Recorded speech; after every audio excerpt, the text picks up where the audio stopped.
السلام علیکم ناظرین، آج ہم آپ کے سامنے ایک نئے ویڈیو کے ساتھ حاضر ہوئے ہیں۔ آج ہمارا جو ٹاپک ہے وہ نظم ہے۔ نظم کے سلسلے میں آپ نے بہت ساری روایات سنے ہیں، نظم کے ڈیفینیشن سے بھی آپ واقف ہیں۔ نظم دراصل شعر جو شاعری لوگ کرتے ہیں اس سے تعلق ہوتا ہے۔ تو ہم نظم کی تاریخ پر آج بات کریں گے، کیونکہ ہمارے سلیبس میں نظم کا جو حصہ رکھا گیا ہے جس سے ہمارے سوالات عام طور پر پوچھے جاتے ہیں، اس کی روشنی میں ہم نظم کو سمجھتے ہیں اور پھر ہم کو ایک وسیع معنی بھی پتہ چلے گا، اور دراصل ہمیں یہاں پر نظم کی تاریخ سے بحث کرنی ہے۔ تو سب سے پہلے ہم شروع کرتے ہیں کہ نظم کی ابتدا کہاں سے ہوئی، یا پھر نظم میں وہ کون کون سے دور یا زمانے شامل ہو گئے ہیں جس کو ہم نے جدید نظم یا پھر قدیم نظم کے نام سے، یعنی ایک نظم اور جدید نظم کے طور پر ہم سمجھتے ہیں۔ تو سر سید تحریک کے زیر اثر طرز مغرب پر، یعنی مغرب کے طریقے پر جدید نظم کی داغ بیل پڑی، یعنی اس کی بنیاد ڈالی گئی، اسی کے زیر اثر جدید نظم وجود میں آیا۔ انجمن پنجاب کی نظامت کے دوران 1867 عیسوی میں مولانا محمد حسین آزاد نے 23 لیکچر دیے۔ انہوں نے 23 تقریریں کی جس میں انہوں نے بنیادی اصول پر بات چیت کی، بحث و مباحثہ کیا۔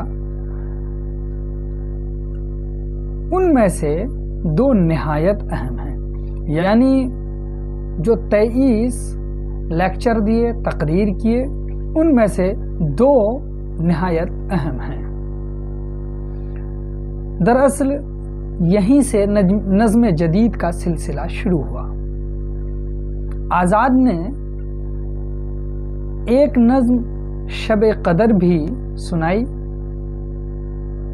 محمد حسین آزاد کی نظم شب قدر کو اردو کی پہلی نظم قرار دیا جاتا ہے، یعنی انہوں نے جو لیکچر دیے اس ذیل میں انہوں نے کچھ نظمیں بھی سنائی ہیں۔ ان نظموں سے انہوں نے یہ اصول وضع کیا ہے اور ایک طرح سے روایت چل پڑی ہے۔ ان میں جو لیکچر دینے کے بعد ان میں جو انہوں نے نظمیں سنائی ہیں کہ ایسی نظم ہونی چاہیے، تو جدید نظم کی بنیاد ہم وہاں سے سمجھتے ہیں پڑ گئی ہے، تو پہلی نظم کون سی قرار دی جائے؟ تو اس کے لیے مولانا محمد حسین آزاد کی نظم شب قدر کو پہلی نظم مانی جاتی ہے۔ پھر نذیر اکبر آبادی نے واقعتاً نظم کے موضوعاتی اور ہیئتی امکانات تلاش کیے، یہاں تک کہ آزاد کے ہم عصروں میں بھی نظم گوئی کا رجحان پیدا ہوا۔ اس صنف میں اپنی صلاحیتوں کا استعمال کر کے نظم گوئی کے سلسلے کو آگے بڑھایا۔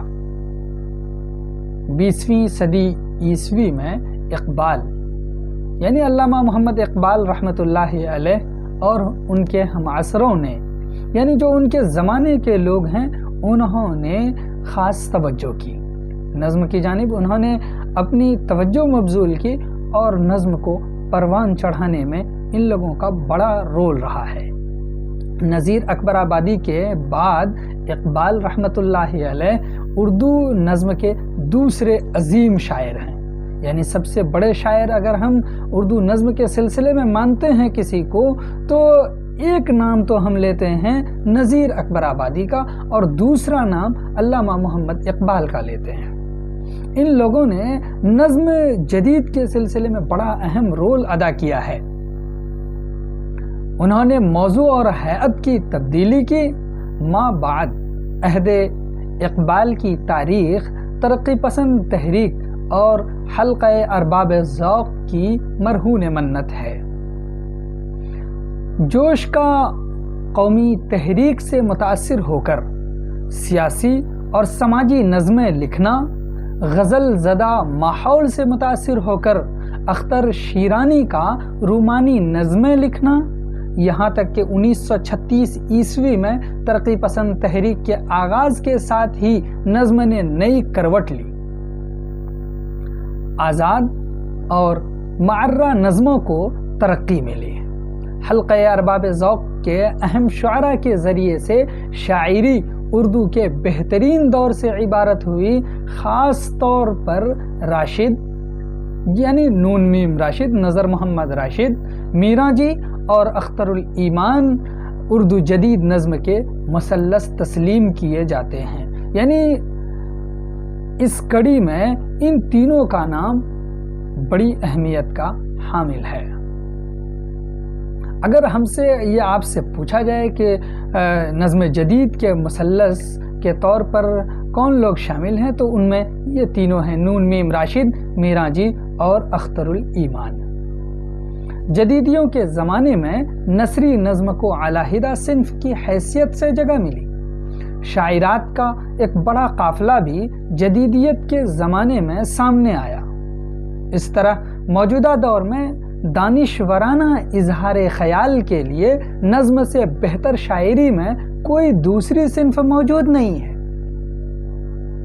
اگر آپ سے یہ پوچھا جائے کہ موجودہ دور میں جو عصر حاضر کا جو اس وقت کا زمانہ ٹائم چل رہا ہے، اس میں آپ کی دانش مندی، عقل مندی کس طرح کے اشعار کہنے میں ہے، تو آپ بے جھجک اور بے دھڑک یہ کہہ سکتے ہیں کہ نظم ہے۔ اس سے بہتر کوئی ذریعہ اظہار یعنی اپنے ما فی ضمیر کی ادائیگی کے لیے نہیں ہو سکتا ہے۔